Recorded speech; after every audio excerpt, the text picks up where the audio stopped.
Bueno, arratsaldeon, noi. Vamos a dar comienzo a la charla o conferencia de Miriam Cubas, que, como saben ustedes, nos va a hablar sobre ovejas, quesos y leche durante la prehistoria. La doctora Miriam Cubas es doctora en prehistoria, hizo su tesis doctoral sobre la aparición de la tecnología cerámica en la región cantábrica.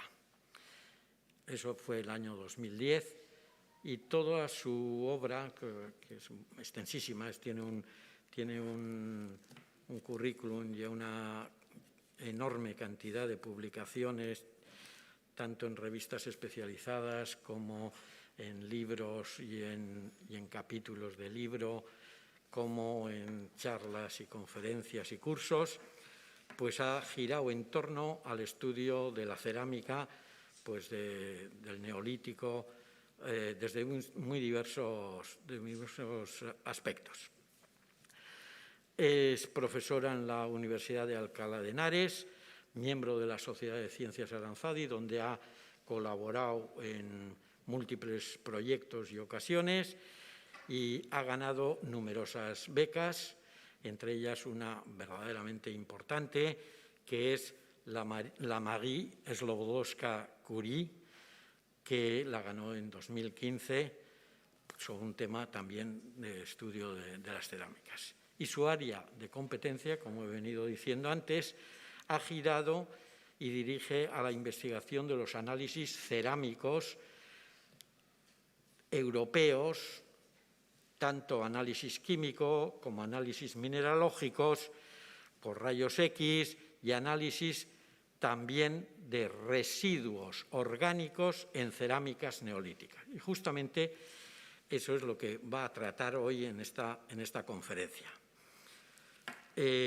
Como digo, pues ha publicado una enorme cantidad de trabajos, pero casi todos ellos girando en torno al estudio de la cerámica, no solamente sus formas, sino la composición de esas cerámicas y esta novedosísima técnica ahora de estudiar la cerámica teniendo en cuenta que pues esas cerámicas, sobre todo las cerámicas primitivas, eran bastante porosas y, por tanto, pueden y tienen contenido orgánico, y a través de unos análisis muy específicos, pues ha podido sacar pues, y deducir de que estos hombres del Neolítico, pues parece ser que ya usaban la leche, porque no todos los pueblos y los países pueden consumir leche, porque hay una intolerancia, pero y también hacían queso, y entonces de todo esto nos va a hablar, y a mí me parece interesantísimo, porque es un poco el área de lo que yo trabajo en el tema del pastoreo y de la ganadería extensiva en estos 250 últimos años. Miriam va a hablar de una época un poco anterior. Muchísimas gracias por la atención que nos dispersan y adelante, Miriam. Aurrera. Pues muchas gracias, Fermín. Ante todo, me gustaría darles las gracias a todos por venir a escuchar esta charla, que espero que sea interesante.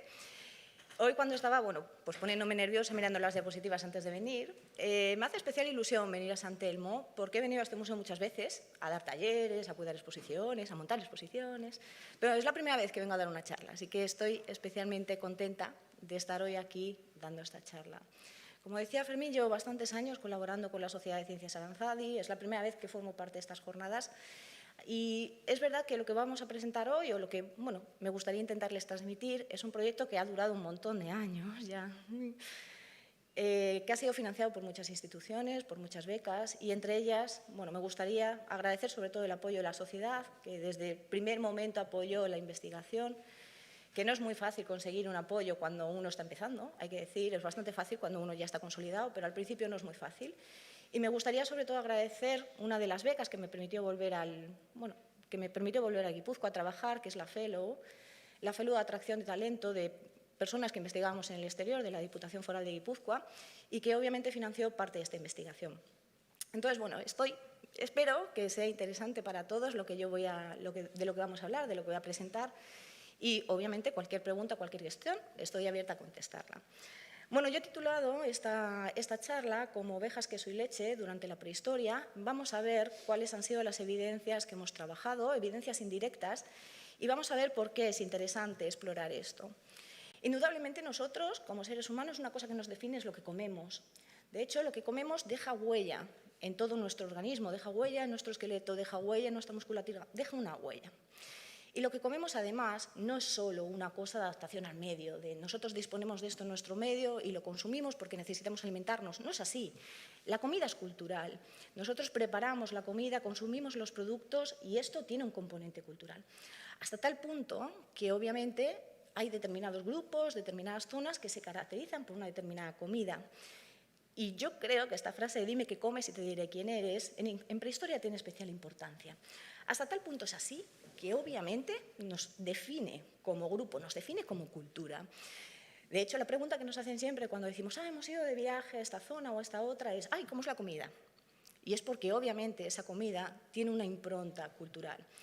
Y esa impronta cultural nosotros la tenemos muy bien documentada o se ve muy bien en época histórica, obviamente también se ve muy bien en el presente, pero también se puede intentar explorar en el pasado. Y eso es un poco la línea de investigación que estamos intentando seguir.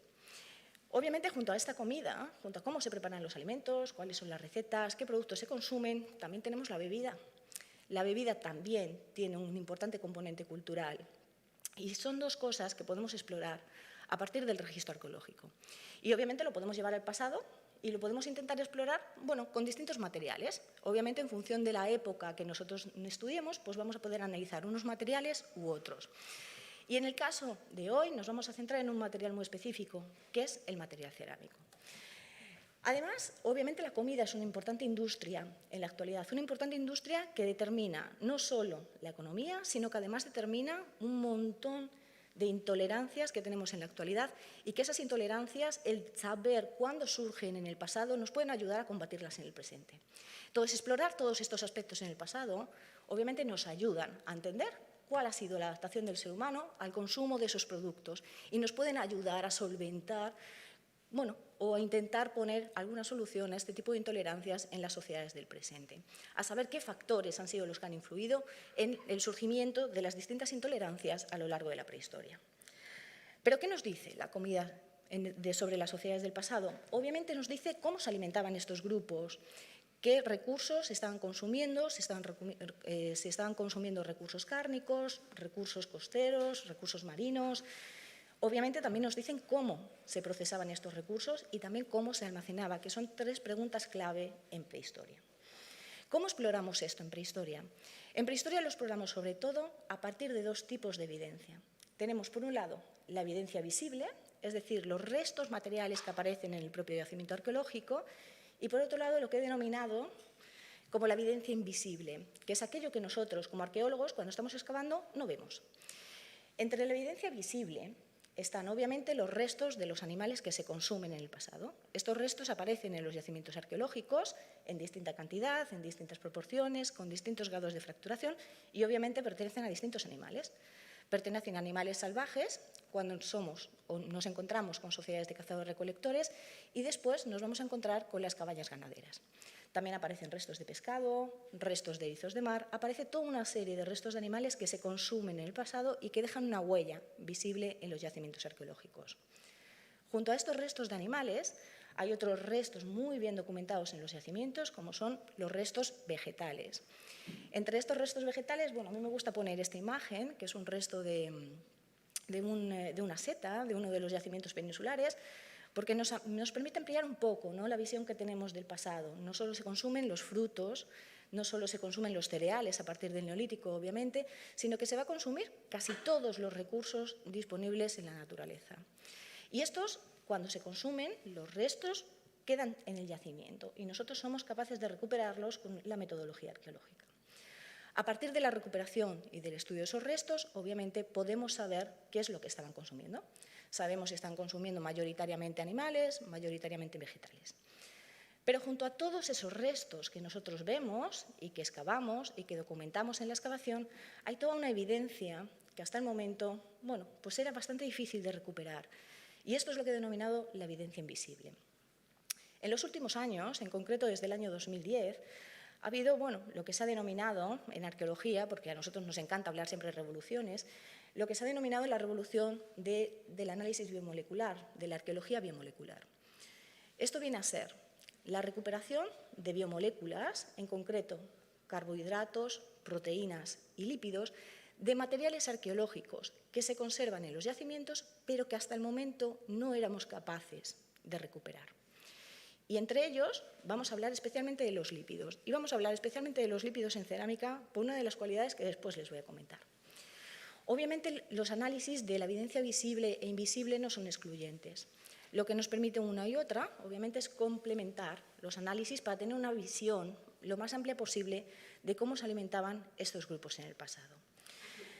El estudio de los restos animales, de lo que aparece en el yacimiento, nos permite identificar no solo lo que se consume, sino también cómo se consume. En estos restos de animales suelen aparecer las marcas de corte, que se llaman, que viene aquí, no sé si se ve muy bien, en esta parte de aquí abajo, son las marcas de los objetos sensibles que se han utilizado para cortar la carne en esos restos de animales y que obviamente nos están diciendo cómo se despiezan, qué parte del animal se está consumiendo en ese momento o en ese yacimiento, si el animal se caza y se traslada al yacimiento completo o se traslada solo una parte, nos está dando todos unos patrones de consumo que nos permiten explicar el comportamiento y la organización del grupo. Junto a estos, obviamente, después, a medida que pasa el tiempo y cuando se introduce ya la cabaña ganadera, vamos a ver también patrones de consumo del ganado doméstico. Como todos sabemos, no es lo mismo criar un rebaño de ovejas para comernos la carne que para explotar la leche. Esto lo que suponen son patrones de mortandad diferentes. Nos vamos a encontrar en unos casos con individuos más juveniles, más pequeños, y en otros casos, cuando explotamos los productos secundarios, leche, lana, nos vamos a encontrar con individuos más adultos, de más edad. Entonces, obviamente, todos estos aspectos se pueden explorar, estos patrones de consumo se pueden explorar a partir de los restos de animales que aparecen en los yacimientos. Junto a esto, supongo que a todos nos suena, porque el año pasado hubo una charla dentro de estos ciclos, los restos vegetales también contribuyen de manera muy importante a ver y a intentar proponer cómo estas sociedades del pasado consumían los recursos. De hecho, una investigadora del País Vasco publicó el año pasado este artículo de la primera evidencia de pan en la prehistoria, que fue objeto de una charla en este ciclo, y que bueno, nos permite ver que no solo se consumen de forma directa, sino que además estos recursos vegetales, estas semillas, estos frutos también se están procesando de una manera. Y eso, obviamente, nos está hablando de cómo se consume, cómo se organiza su explotación, de un montón de aspectos que hasta el momento no teníamos evidencia. Pero, ¿qué pasa? Obviamente, todo esto nos está permitiendo explorar un poco qué es lo que se consume y cómo se consume. Pero hay toda una serie de aspectos, como la utilización de las especias, por ejemplo, la utilización de productos que no dejan un residuo claro, como pueden ser los líquidos, porque obviamente no aparecen en los yacimientos arqueológicos, que hasta el momento, bueno, pues no teníamos idea. No sabíamos qué bebían, no sabíamos qué tipo de fermentaciones llevaban a cabo estas sociedades prehistóricas y ahora mismo podemos llegar a explorar este tipo de aspectos en los yacimientos en distintos momentos de la prehistoria y con obviamente muchísimos problemas, pero se puede intentar explorar a partir de esto que se denomina el análisis biomolecular. El análisis biomolecular lo que va a hacer es recuperar esas moléculas orgánicas de materiales arqueológicos, sin más. De un fragmento de cerámica se van a sacar esas moléculas orgánicas que obviamente son restos de lo que se cocinó en su interior. De un molino de mano también se van a poder extraer estos restos orgánicos que son evidencias de lo que se molió con ese molino de mano. A partir de esto se van a explorar sobre todo tres aspectos. Se van a explorar las proteínas, los aportes de las vitaminas, qué tipo de aporte tenían estas sociedades y obviamente uno de los temas más en boga ahora mismo es el origen de las intolerancias. Y entre ellas el origen de la intolerancia a la lactosa es el tema estrella, porque obviamente una parte importante de la población actual está afectada por este tipo de intolerancia. Todo esto forma parte de la evidencia arqueológica no visible.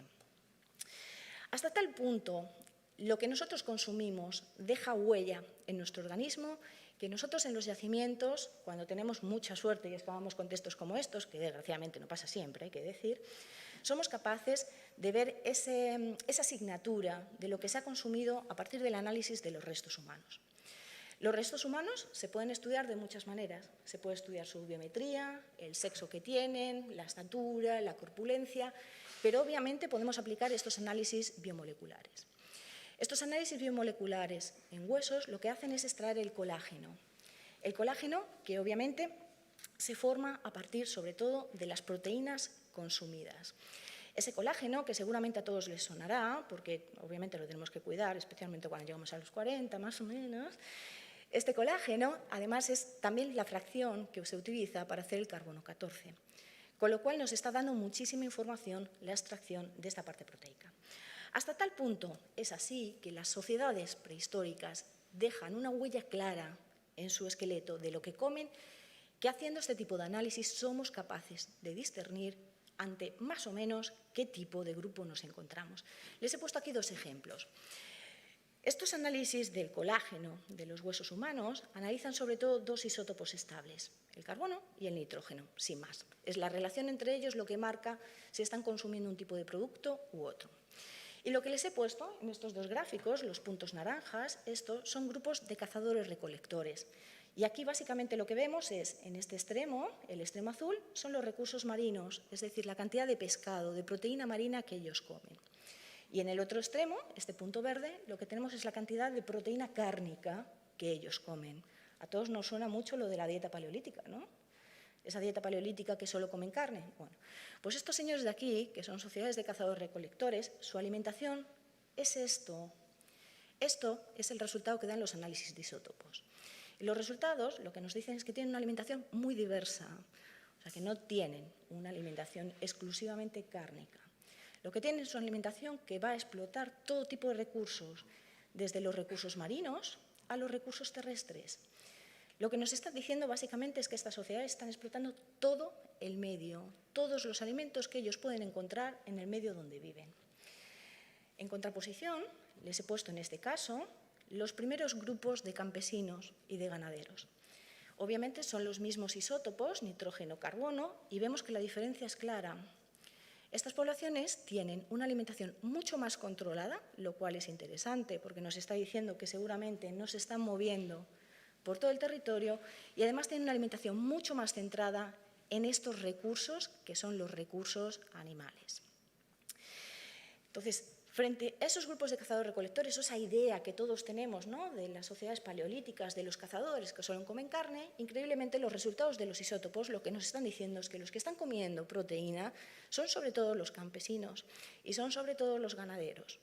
O sea, que esa imagen que tenemos todos en el ideario de la dieta paleolítica solo centrada en la carne, ¿no?, de los grandes cazadores que salen, comen bisontes, bueno, pues parece que no es tal, porque lo que tienen es una dieta muy diversa, donde están explotando animales, obviamente, pero también están explotando toda una serie de recursos vegetales que los están consumiendo y están explotando incluso los recursos costeros.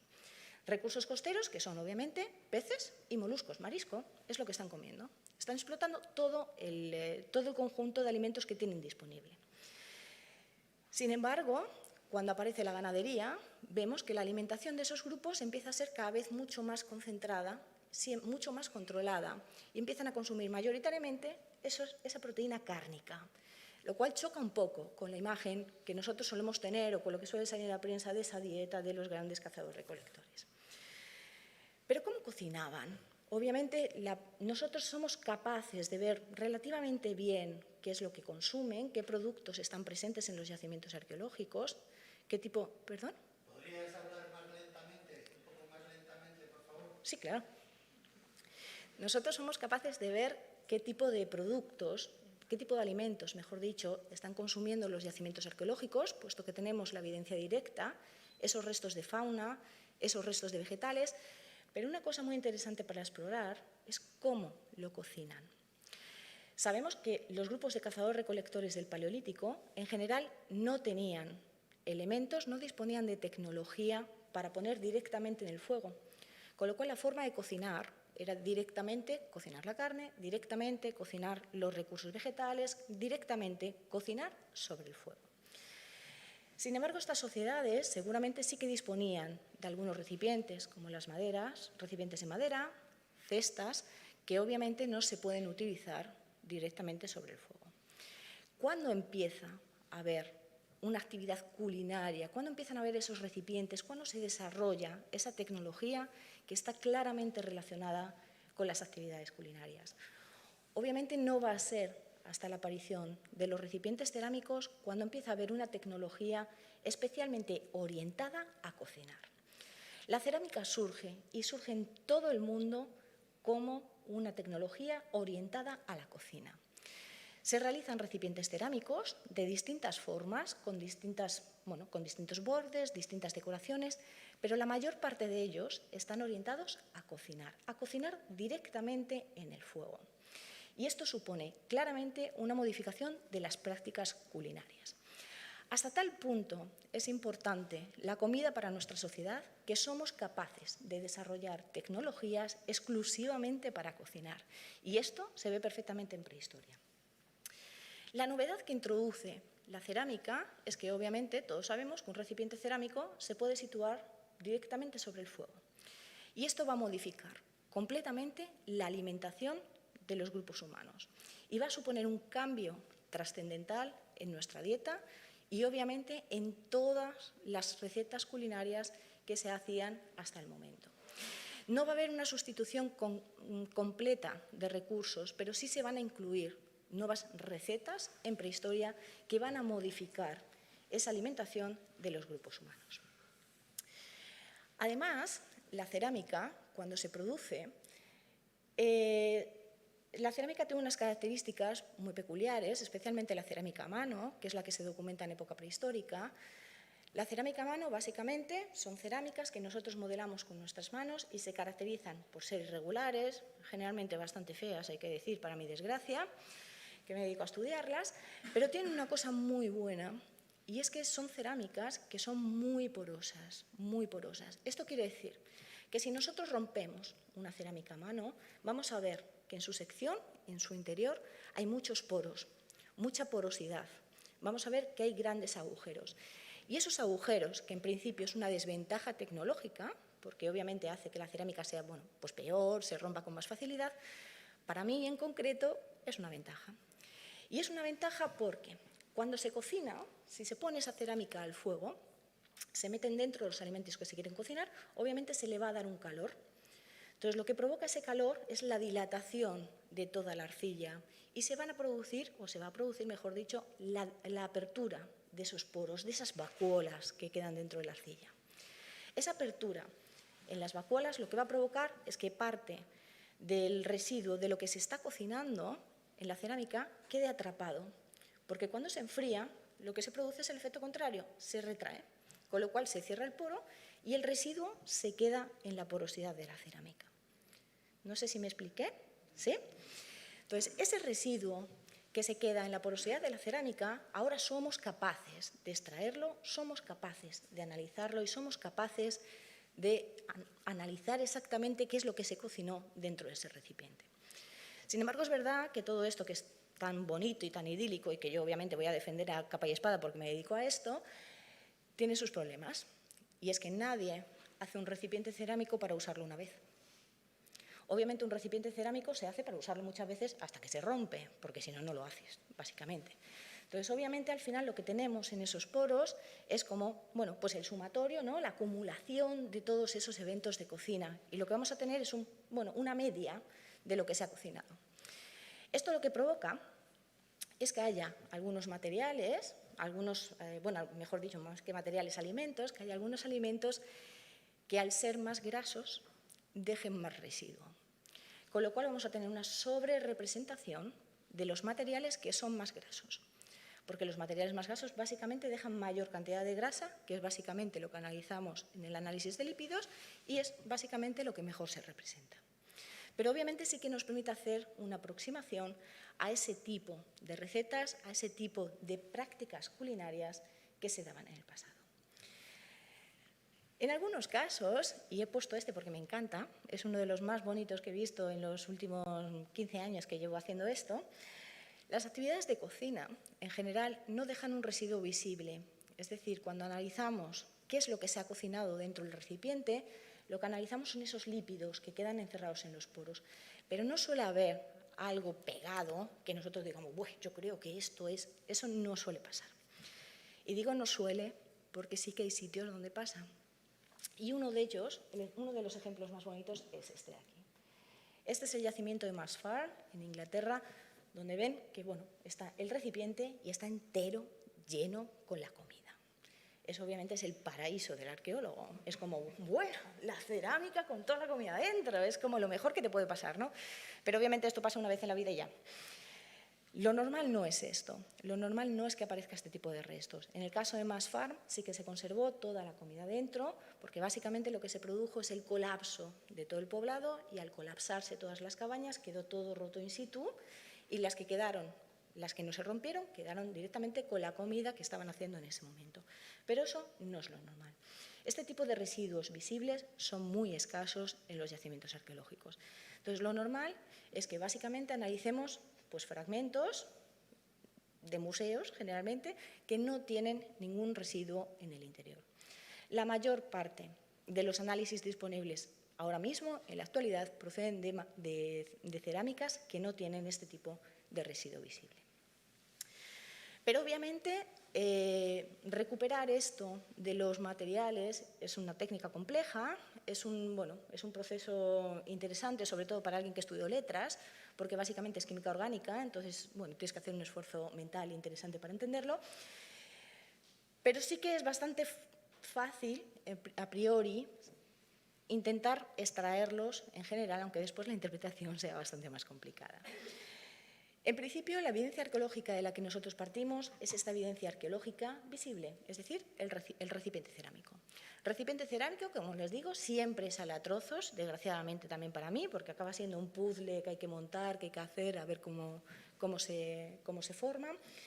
Y lo que se hace es, básicamente, extraer ese residuo absorbido por la pasta cerámica, es decir, el residuo que queda dentro de los poros. De tal manera que esto supone que cuando vamos a analizar el recipiente, a ti te dicen, oye Miriam, mira que tengo aquí esta cerámica, ¿me la analizas? De entrada no sé si voy a tener o no resultados, eso para empezar. O sea que de entrada vas a ciegas. Y tú dices, uy, voy a probar, pues porque hoy tengo tiempo y voy a probar a ver si esto tiene. Pero no tiene por qué conservarse en todas las cerámicas. Lo cual también es un dato interesante, porque en el caso de que no exista, nos está diciendo que no se ha utilizado en actividades de cocina. Entonces, pero el problema de este residuo no visible es que obviamente a priori nosotros no sabemos si vamos a obtener o no resultados.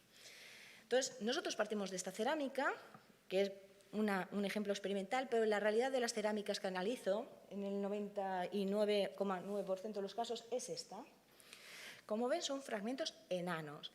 La escala que viene ahí es 2 centímetros, son 2 centímetros, es decir, es un fragmento de 2 por 2. Y con eso, allá te las apañes.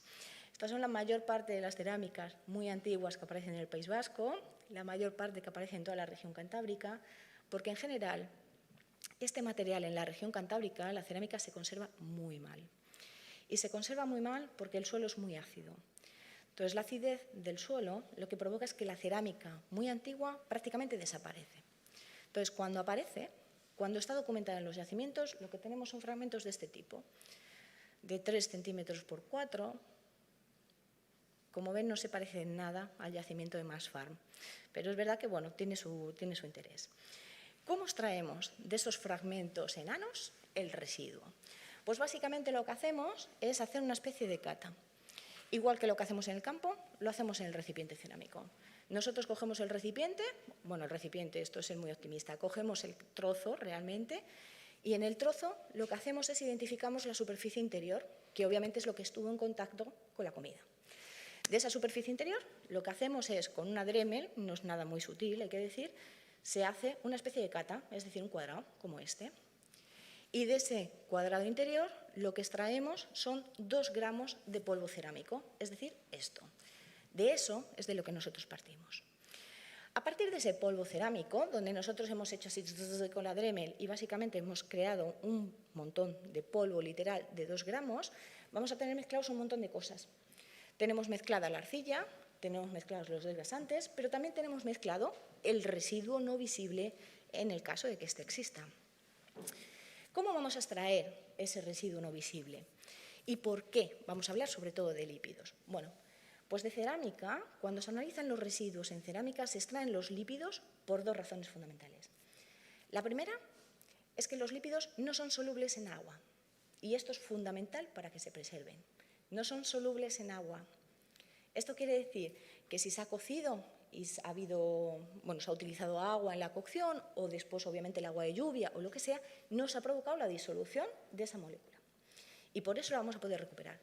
Y la segunda característica que tienen estos lípidos es que sí que consiguen extraerse mediante solventes orgánicos. Es decir, vamos a utilizar solventes orgánicos tipo diclorometanos para atrapar esos lípidos del polvo cerámico. Entonces, nuestra idea es, partiendo de ese polvo, que es un material inorgánico, vamos a intentar sacar unas moléculas orgánicas.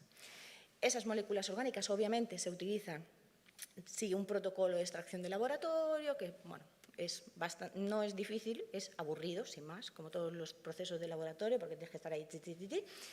Y el producto final, es decir, el líquido final, va a ser un líquido en el que se supone que están en suspensión nuestros lípidos procedentes de esa cerámica.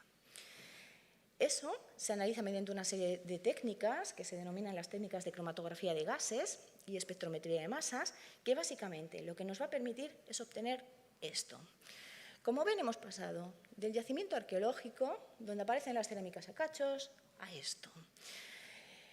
Y esto es un paso bastante interesante cuando uno se ha formado en historia, porque es como, ¿y qué hago yo con esto?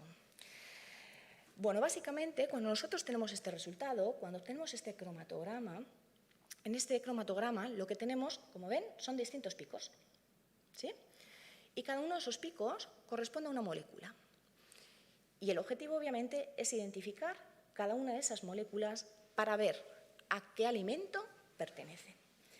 Obviamente, lo que estamos haciendo es totalmente la inversa. Nosotros partimos de la composición molecular e intentamos recomponer el alimento que se introdujo y que se cocinó en los recipientes cerámicos.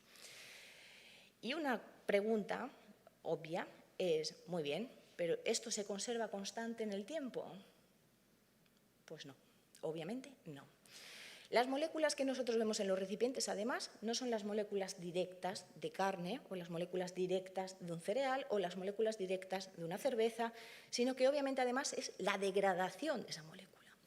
O sea que vamos a partir de una composición molecular degradada para intentar proponer qué alimento se cocinó en esa cerámica. Y esto es el ejemplo más bonito, que obviamente no es lo que pasa nunca. De hecho, yo de todas las cerámicas que analicé, biomarcadores claros que digan, no, he visto esta molécula y esto es este alimento, esto no lo he visto jamás. Lo normal, ¿qué es lo que es? Bueno, pues lo normal es que nosotros no podamos decir qué alimento concreto se cocinó.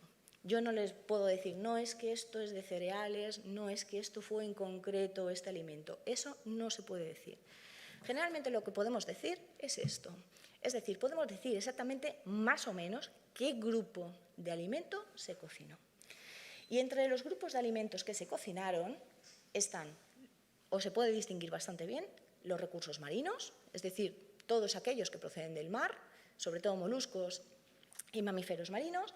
Después se pueden distinguir las grasas de animales no rumiantes, cerdo, jabalí, y después se pueden distinguir las grasas de animales rumiantes, es decir, sobre todo los herbívoros. Pero el cuarto grupo de alimentos que podemos distinguir son los recursos lácteos.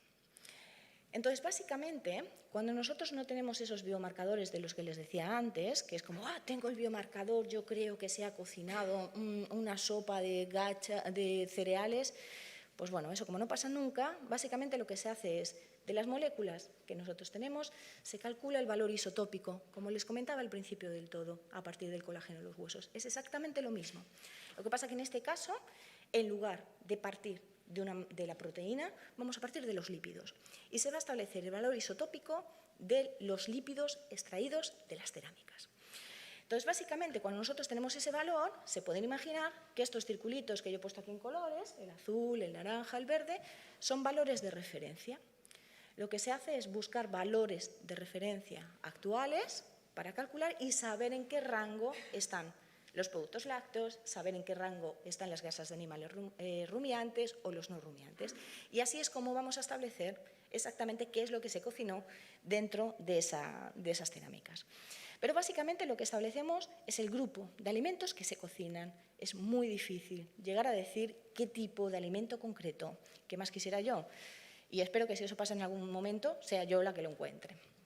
Entonces, en todo esto, obviamente hemos visto que la comida es un rasgo evidentemente cultural, que dejamos nuestra impronta como sociedad, como grupo, en lo que nosotros comemos, en lo que nosotros elaboramos y en lo que nosotros cocinamos.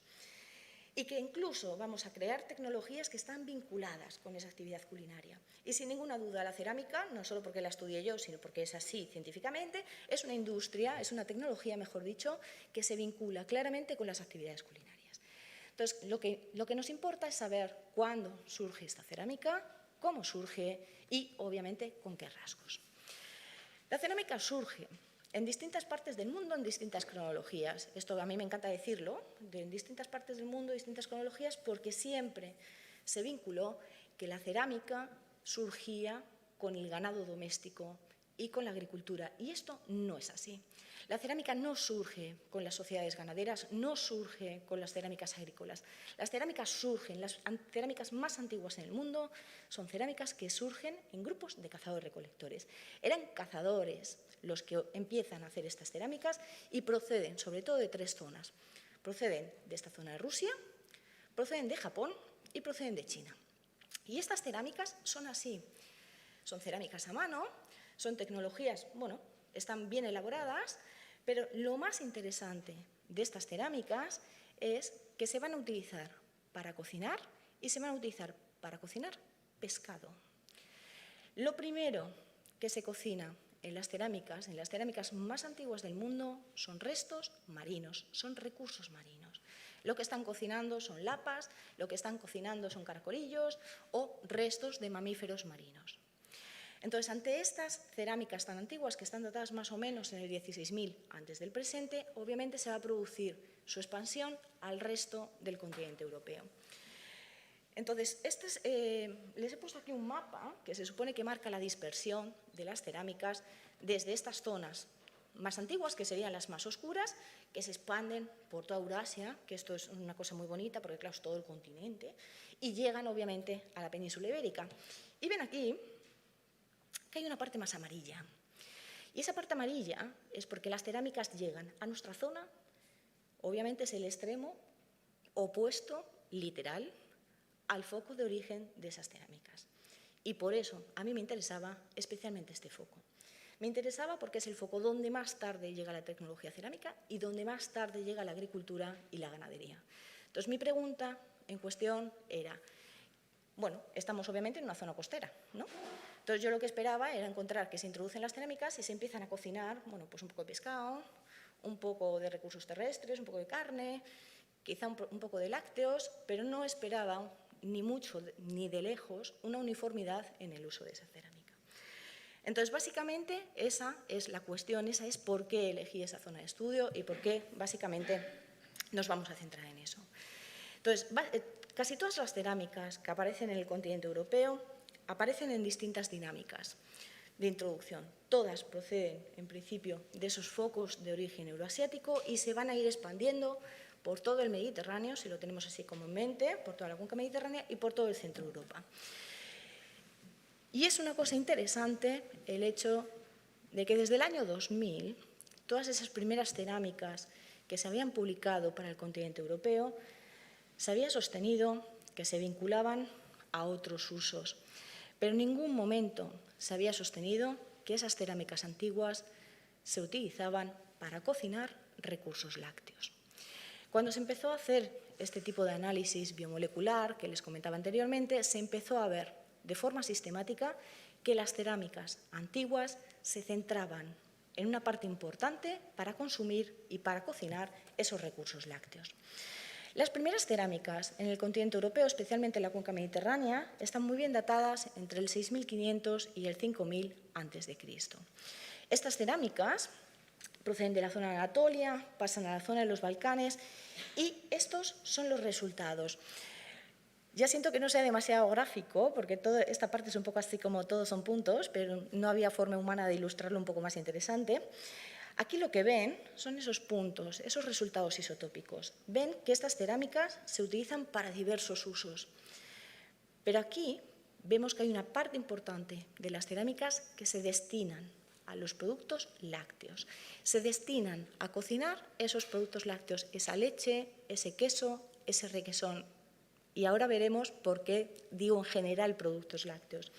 Sin embargo, va a haber otras zonas donde esas cerámicas no sea tan obvio su uso en los recursos lácteos. A medida que se van expandiendo por toda Europa, esto es toda la cuenca mediterránea, vamos viendo que llegan a la península itálica, llegan obviamente a la península ibérica, especialmente a esa zona catalana, vertiente mediterránea, y ven que en nuestra zona no hay ningún punto. Y esto es una constante. Cuando se estudia neolítico, la parte de cantábrica siempre es la parte más tardía. Entonces, generalmente cuando se dice, no, lo más antiguo, generalmente lo nuestro no está. Porque a pesar de que para nosotros es antiguo, en comparación con el resto del Mediterráneo no lo es. Entonces, todas estas cerámicas que se introducen en el Mediterráneo presentan estos patrones de uso. Se usan sobre todo para explotación de carne y para explotación de lácteos. Este es un poco el panorama que presentaba Europa. Y ante eso, la pregunta del millón es, ¿y qué pasa aquí? Si volvemos a ese mapa de colores, vemos que las cronologías más antiguas son las rojas. Esas son las evidencias más antiguas del continente europeo, que van en gradación hasta esta zona verde. Y esa zona verde es donde estamos nosotros, es toda la fachada atlántica europea. Es el extremo del continente, es el extremo opuesto, literal, del foco de origen de las cerámicas y además es un entorno eminentemente costero.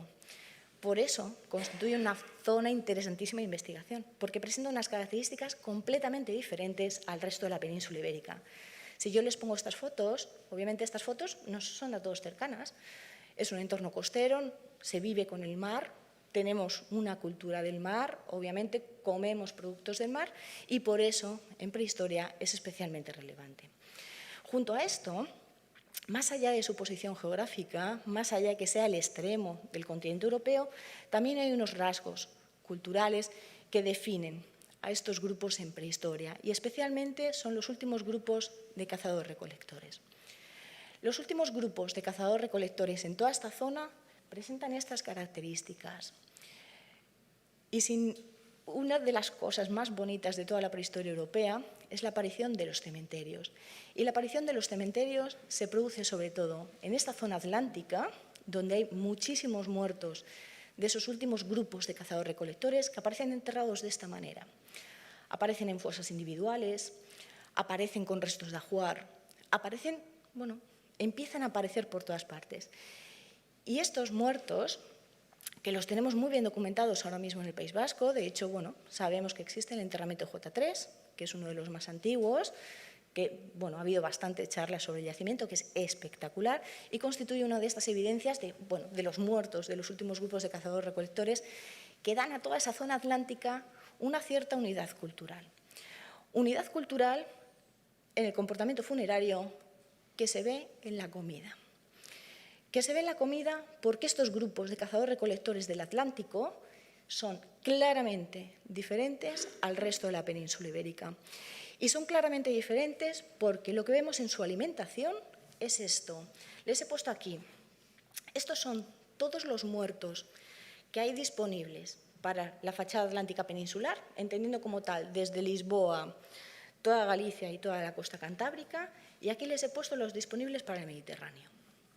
Los análisis isotópicos del Atlántico y del Mediterráneo reflejan que claramente las poblaciones se están alimentando de forma diferente.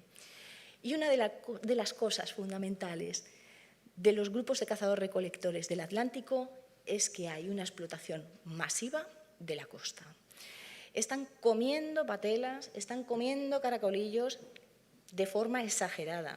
Y esto se ve muy bien en los momentos justo previos a la introducción de la agricultura y a la introducción de la ganadería.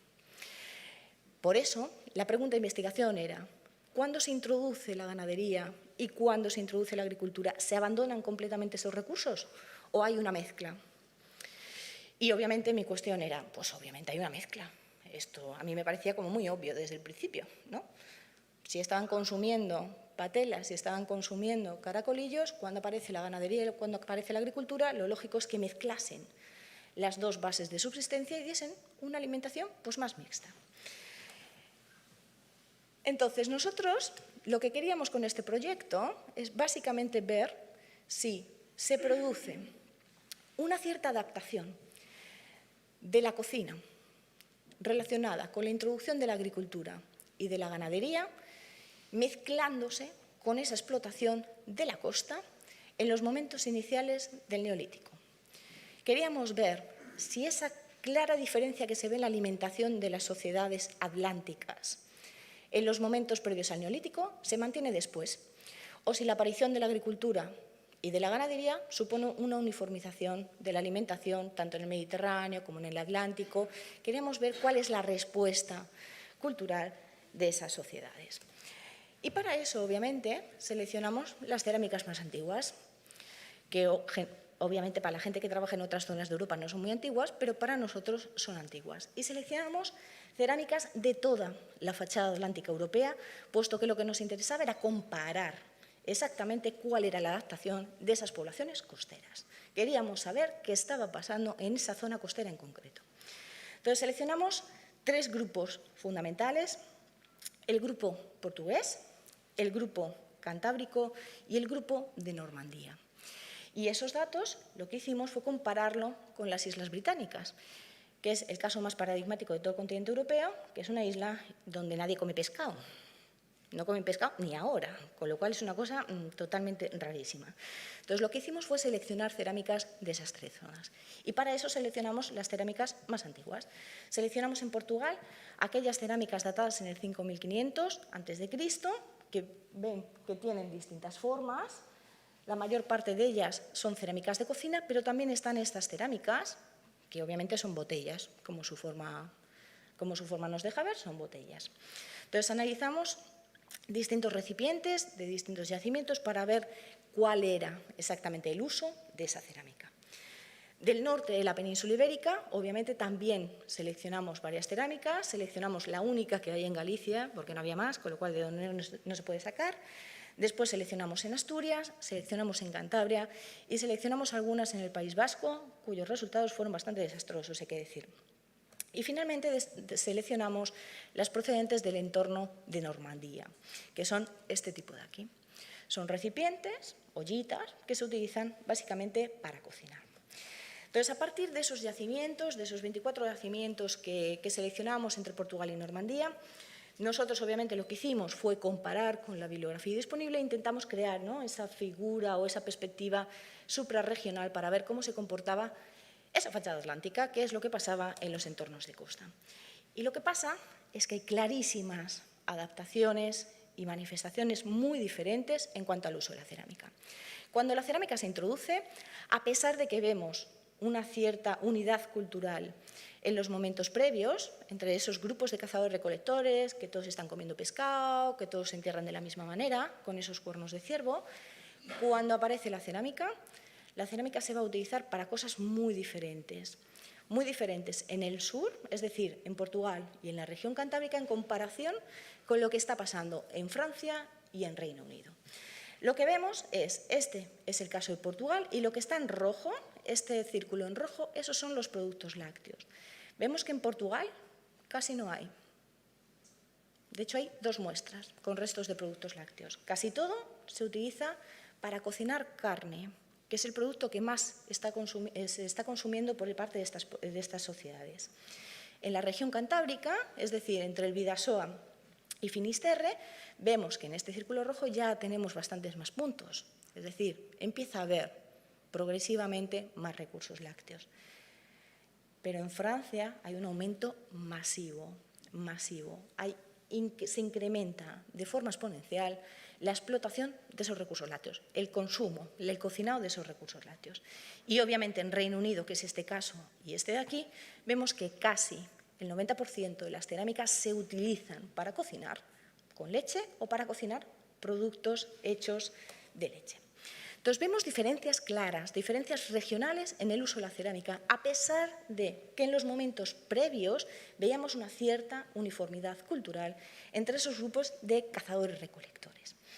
Entonces, una cosa que nos llamó muchísimo la atención y que ha sido objeto de mofa de todo el mundo que trabajaba conmigo en el laboratorio, es que a pesar de ser yacimientos costeros, de estar muy cerca de la costa en algunos casos, en ninguna cerámica que hemos analizado hay evidencias de la explotación de recursos marinos.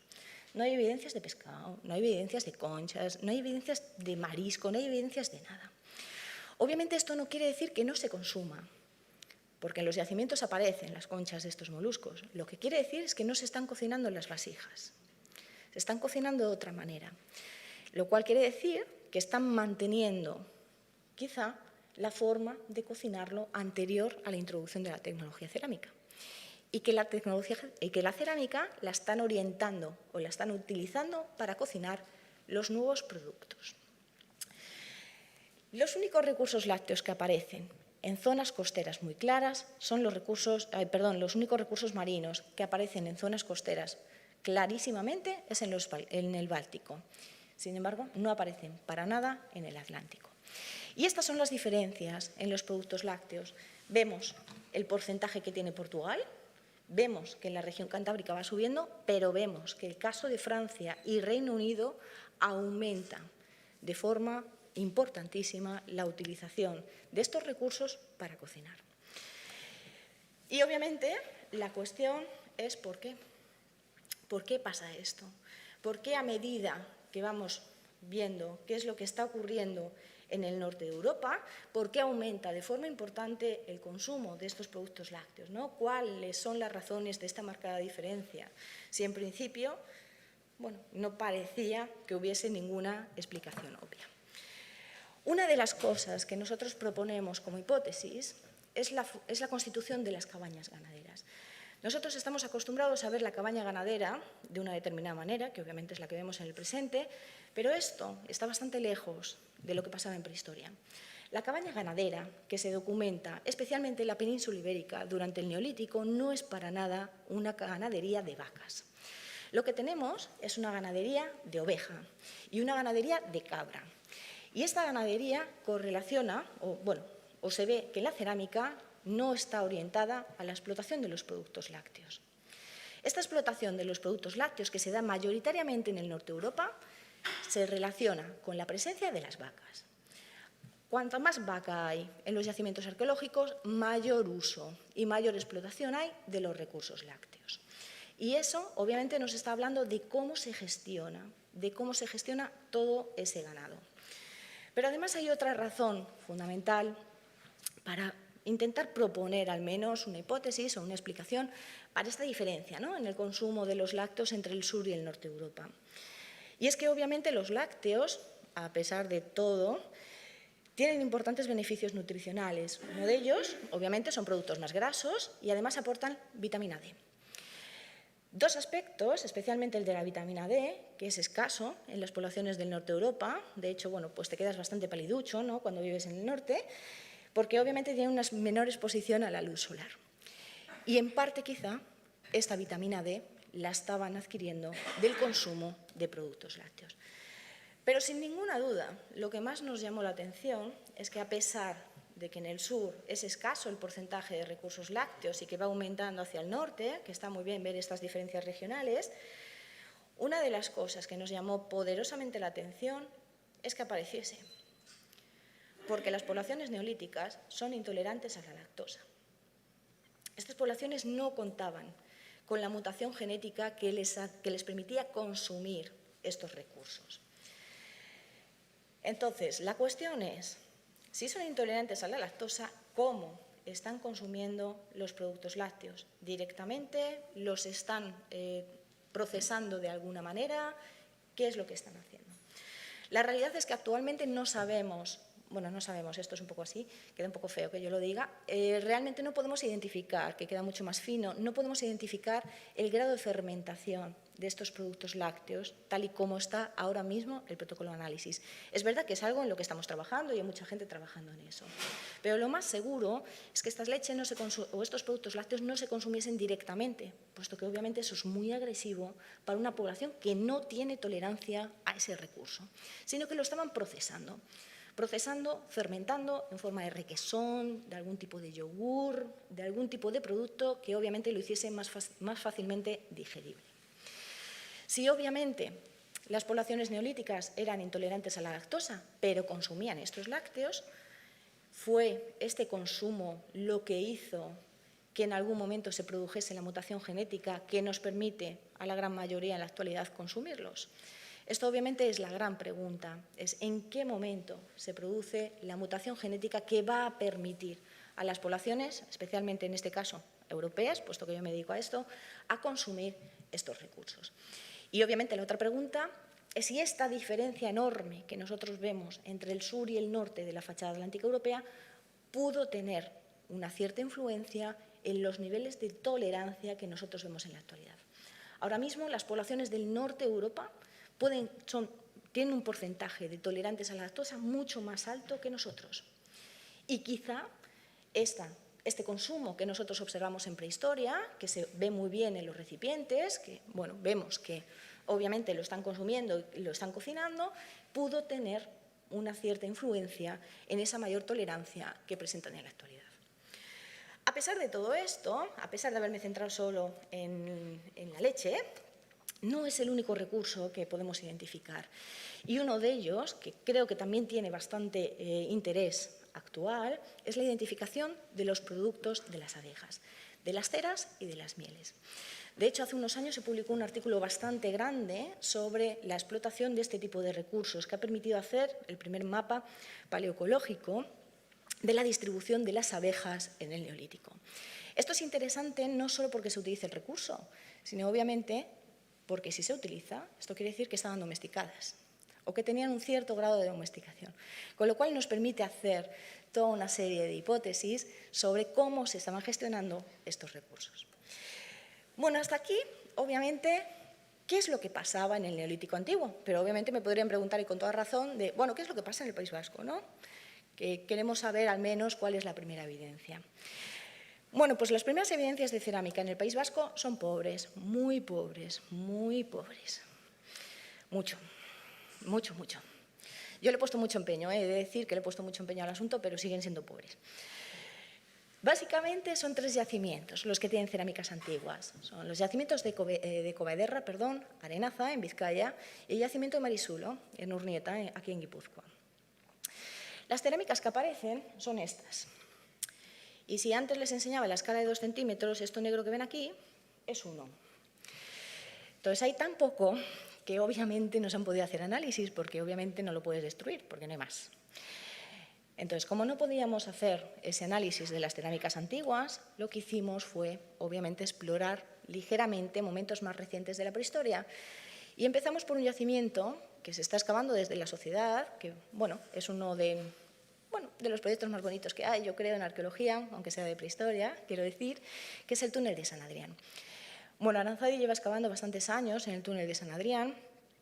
Bueno, el túnel es precioso paisajísticamente, pero lo más interesante del túnel son una serie de ocupaciones que se documentaron datadas en la Edad del Bronce, es decir, hace más o menos 2000 años antes de Cristo. Esas ocupaciones de la Edad del Bronce no son tan antiguas como las cerámicas de las que hablaba, puesto que obviamente distan 3000 años entre unas y otras, con lo cual ahí hay un vacío importante que aún hay que explorar y que les aseguro que estamos trabajando en ello, pero sí que nos permiten ver un poco qué es lo que estaba pasando en prehistoria en el País Vasco y ver si, bueno, pues podemos al menos empezar a proponer algunas hipótesis. Bueno, como les digo, el yacimiento de San Adrián, aparte de ser precioso el sitio para ir a hacer trekking y caminar y ver paisajes y pájaros y todo esto, el yacimiento es espectacular por las ocupaciones de la Edad del Bronce. Las ocupaciones de la Edad del Bronce en Guipúzcoa no son muy abundantes, generalmente son restos de muertos en cuevas, pero hay muy pocos lugares de habitación, de sitios que nos digan, no, es que aquí vivieron los habitantes o la gente de la Edad del Bronce. Pero San Adrián es uno de ellos. Se han identificado bastantes estructuras, sobre todo agujeros, rellenos de material, que han permitido documentar un conjunto cerámico bastante impresionante, he de decir. No son muchísimas piezas, no son muchísimos materiales, creo que no llegan a 2000 trozos, pero sí que hemos podido reconstruir, gracias a la actividad de trabajo, de ir pegando recipientes de algunos de los miembros del equipo, se han podido reconstruir algunas morfologías. Entonces, las formas que aparecen son estas, tipo orza, con cordones decorados, después aparecen estas vasijas, aquí con una carena, como ven, bastante decoradas también, y después aparece este tipo de cerámica, que son recipientes en los que con una cuerda se va haciendo la decoración. Son cerámicas bastante llamativas para la Edad del Bronce en el País Vasco en general y en Guipúzcoa, obviamente, muy llamativas, porque no hay conjunto tan grande en todo el territorio.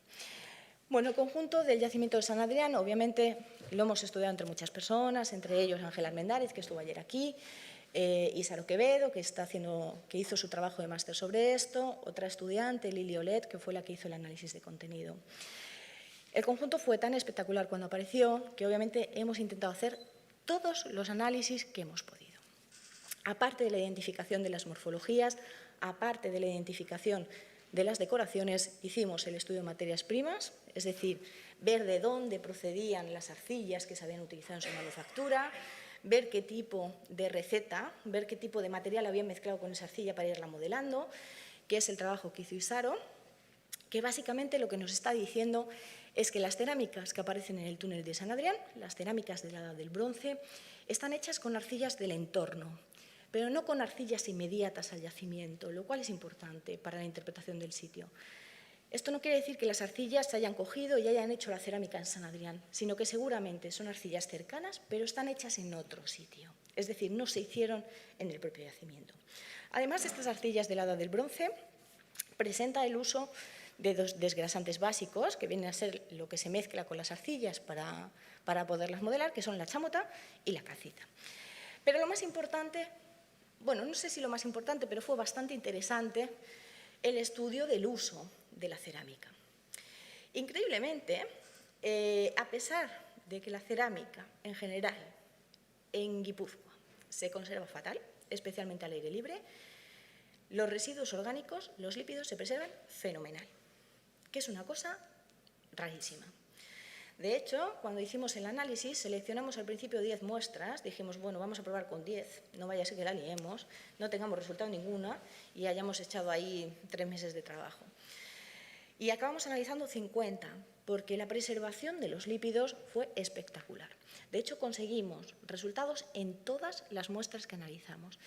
Y una de las cosas más interesantes es que las cerámicas de San Adrián sí contenían leche, sí que las utilizaron para procesar esos recursos lácteos. Entonces, es verdad que no podemos decir en cronologías más antiguas, pero sabemos que en la Edad del Bronce, en Guipúzcoa, al menos, estaban procesando esos recursos lácteos. Y otra cosa muy interesante es que esos productos lácteos, bueno, tienen cierta relación con la mayor presencia de restos de vaca en el yacimiento.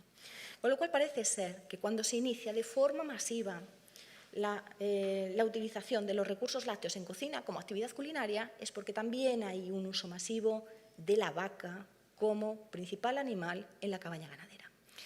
Entonces, cuando tenemos ganaderías que están constituidas sobre todo por ovejas y por cabras, la explotación de los productos lácteos es baja. Es muy baja, de hecho. Sin embargo, cuando ya aparecen las vacas en las cabañas ganaderas, se explotan de forma masiva los recursos lácteos. Y esto es un poco el esquema con el que estamos trabajando ahora, que nos ha permitido, bueno, que lo hemos propuesto obviamente a partir de esos estudios generales sobre Neolítico y que, bueno, vamos a intentar explorar en esas cronologías previas en esta zona en concreto. De todos, así para acabar, bueno, esta presencia de productos lácteos es coherente con la presencia de este ganado doméstico, obviamente en el yacimiento, y especialmente con esa cabaña constituida sobre todo por vacas. De esta manera, el yacimiento de San Adrián es un yacimiento donde tenemos una cabaña ganadera, sería un yacimiento donde se ocupa de forma temporal, sobre todo orientado a la ganadería, aunque también hay recursos procedentes de la agricultura, con lo cual podría ser una mezcla de explotación agrícola y ganadera, pero donde vemos que esta ganadería se centraba tanto en la explotación de recursos primarios, es decir, de la carne, como en productos secundarios de la leche, que además se estaban cocinando en el propio yacimiento, porque si no se hubiesen cocinado allí no hubiese dejado recurso. Entonces, indudablemente ahora mismo, con la información disponible, las primeras evidencias de lácteos en el País Vasco proceden del yacimiento de San Adrián. Es verdad que tendríamos que explorarlo cuando aparezcan los yacimientos, básicamente porque no hay en cronologías anteriores, pero la explotación de estos productos lácteos en el País Vasco está muy bien documentada en ese 2000 a.C. y está muy bien documentada su presencia en relación con la aparición o con la importancia de las vacas en el yacimiento. Pues muchas gracias. Así que si tienen cualquier pregunta.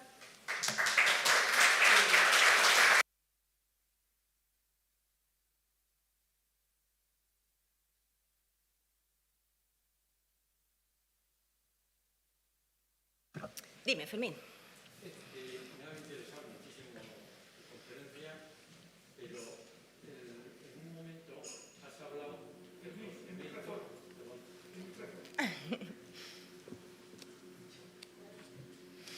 Bueno, que me ha interesado, Miriam, mucho tu conferencia, es muy interesante el proyecto de investigación, pero en un momento dado has hablado del cocimiento de algunos productos lácteos y los productos cárnicos en recipientes que no son cerámicos. Madera, cesta. No cocción. O sea, no contemplas como por ejemplo en la península de Kamchatka o los países siberianos que consumían mucho pescado, cocían por el sistema de calentamiento indirecto en recipientes de madera. O como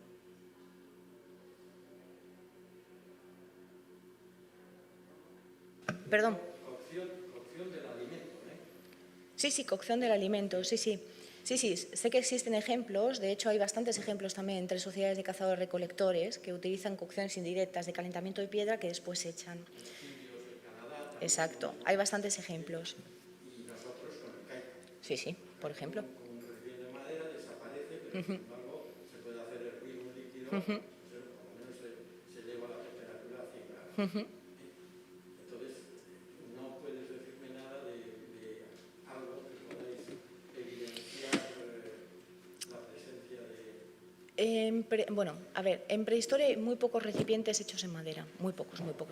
De hecho, pues hace poco, de hecho, un año y pico así, publicaron un artículo muy bonito de un recipiente hecho en madera que apareció en los Alpes y estaba el recipiente en madera y dentro tenía como una costra negra. Y analizaron la costra y la costra eran restos de cereales. Pero claro, son casos muy contados. De hecho, ahora sí que se está intentando hacer, pero justamente al contrario, analizando la piedra para ver si la piedra se utilizó para cocer. Porque cuando las piedras se calientan, el proceso es el mismo, exacto. Entonces tú las echas a la comida y obviamente lo que hace es absorber el residuo de la piedra. Entonces lo que se está haciendo es analizar precisamente las piedras para ver si se utilizaron para calentar.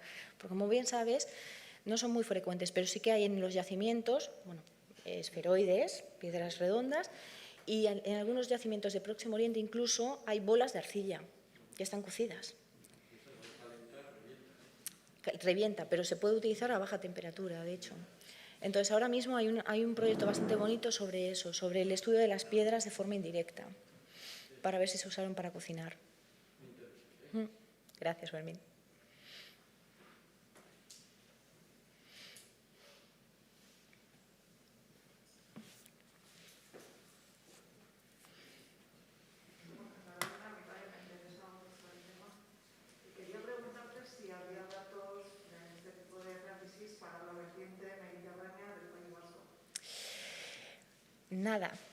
Nada, no hay nada. Para la vertiente mediterránea no hay nada.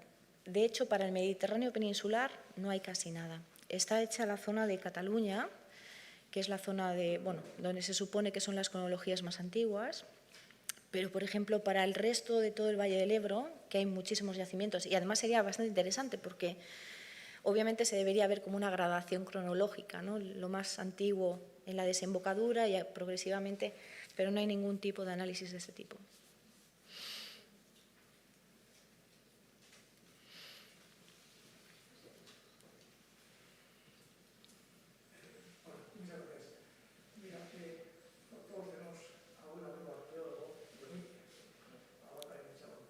Siempre me han explicado cuando vemos piedras que tienen oquedades que se ve claramente que están intervenidas, que estas se utilizaban también, digamos que, para cocinar, y que el procedimiento era calentar piedras y poner el alimento en esa oquedad y, digamos, y procesar el alimento. Bueno, yo nunca he analizado piedra, nunca he analizado silos en piedra, quiero decir. He analizado algunos silos, lo que son agujeros de arcilla. Eso sí que he analizado alguno, que también se propone, porque los silos, los agujeros estos que se hacen en la tierra, generalmente se dice que se utilizan para almacenar, ¿no? Para meter grano o para meter otro tipo de recurso.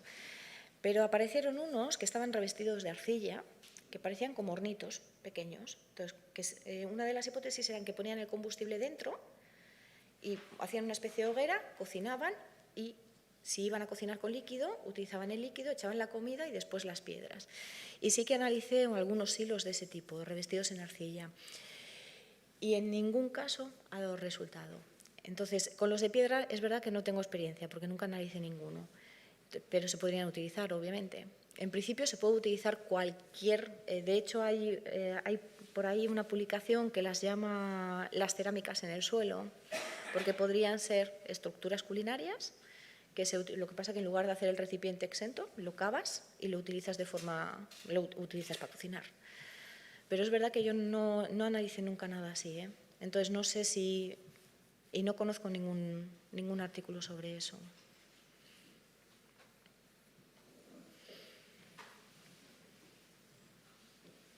¿Hay algún caso de oquedad hecha por el hombre, igual aprovechando la naturaleza de esa oquedad, pero luego añadiéndole un trabajo para darle una forma más homogénea, con salida y todo, que se cree que son moldes para queso en roca? Sí. Moldes para queso en roca, lo mismo que se ocurrió a ver pequeños abrevaderos que con el agua de lluvia quedan sobre la superficie de las rocas calizas que tienen esas cavidades. El tema de la intolerancia a la lactasa, de la lactosa, ¿por qué en zonas nórdicas es mucho menor que en la zona, digamos, sur, Italia, Grecia, sur de Francia y la península ibérica, donde esa intolerancia es muy elevada? ¿A qué se debe esa? Pues no lo sé, es verdad que nosotros propusimos como hipótesis que quizá el que ellos empezasen con este consumo masivo desde la prehistoria haya provocado que ellos en la actualidad sean más tolerantes. También es verdad que esto es un poco simplista, de decir, un poco tirando piedras contra mi tejado, porque obviamente en esos 5.000 años ha habido muchísimas migraciones de poblaciones, con lo cual cada vez que hay una migración, obviamente eso es un componente genético nuevo, es un aporte genético nuevo y eso te cambia toda la secuenciación genómica. Entonces, seguramente no es un factor solo. Seguramente las poblaciones empiezan a consumir los lácteos de forma masiva porque necesitan ese aporte de vitamina D que nosotros tenemos de forma natural, exactamente por el sol, porque tenemos más sol, entonces lo tenemos de forma natural y no tenemos que consumirlo. Y seguramente ellos lo necesitan por las propias condiciones que tienen en esa latitud.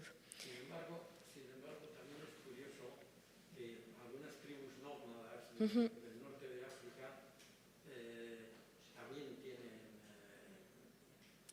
tolerancia a la lactosa. Y sin embargo, ese pueblo inmenso que es China, pues no es capaz de... Sí. Y eso, no sé, a mí me resulta... Bueno, es que claro, y seguramente en cada sitio influye un factor diferente. Porque, claro, todo esto, Claro, nosotros cuando hablamos de neolítico, en general, hablamos de productos lácteos, cabaña ganadera, cereales domésticos, trigo, cebada, pero claro, en China no tiene nada que ver el proceso. Los cereales son distintos, el aporte es completamente diferente. Entonces, claro, seguramente son muchísimos factores los que influyen, muchísimos factores. Pero en Europa es verdad que la diferencia es muy marcada y es muy marcada desde prehistoria. Desde la prehistoria es una diferencia marcada entre el norte y el sur.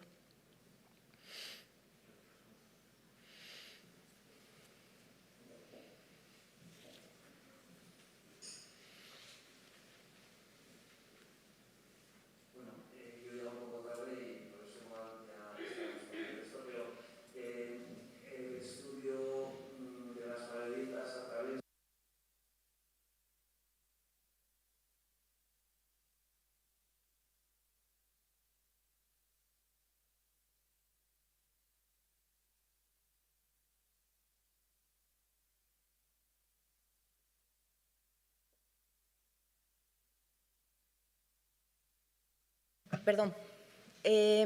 Para el Neolítico antiguo no hay muchos, porque casi no hay muertos, que es una cosa también un poco rara, porque hay muchos muertos mesolíticos, pero neolíticos no hay muchos. Pero hay un estudio muy bonito de muertos un poco más recientes, del 4000 o así, que compara qué comen los muertos y qué están cocinando, o qué contenían las cerámicas, mejor dicho, porque que cocinaba un muerto queda como feo, sí. Perdón, Fermín, perdón. Entonces sí que hay un estudio muy bonito sobre cuál es la alimentación que refleja el muerto, ¿no? Y con qué alimentos se le está enterrando. Y no son coincidentes. No son coincidentes. De hecho, hay un porcentaje bastante elevado en el que los muertos muestran una asignatura isotópica que claramente que están consumiendo carne, que están consumiendo cereales, y lo que reflejan los recipientes es que son líquidos. De hecho, en algún caso, es cuando ya se empieza a hablar de bebidas fermentadas y, por tanto, bebidas alcohólicas. Que es verdad, es difícil identificarlo. Hay mucha literatura en prehistoria sobre las bebidas fermentadas, sobre la aparición de la cerveza y la aparición de otros fermentos. Yo soy un poco agnóstica al respecto, he de decir, porque químicamente es muy difícil de identificar, porque, claro, el fermento es una alteración. Entonces, si estás analizando un producto una cosa arqueológica que está alterada de por sí, tienes que distinguir la alteración de los 5000 años de la alteración del fermento. Y eso, a priori, es una complicación. Pero es verdad que cuando aparecen, o los estudios están disponibles para los muertos y para las cerámicas, el contenido de las cerámicas no representa al 100% de lo que está alimentado el muerto, más bien.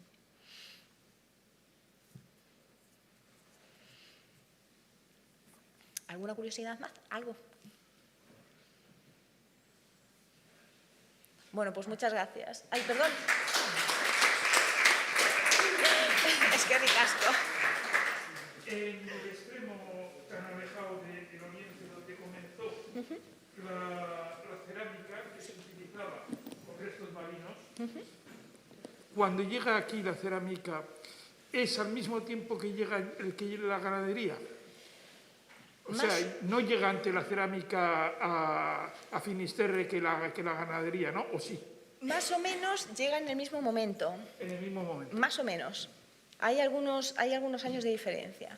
Más o menos llega al mismo momento. Se introducen juntas. Bueno, pues es que ricasco. Si no hay más preguntas, muchas gracias por venir.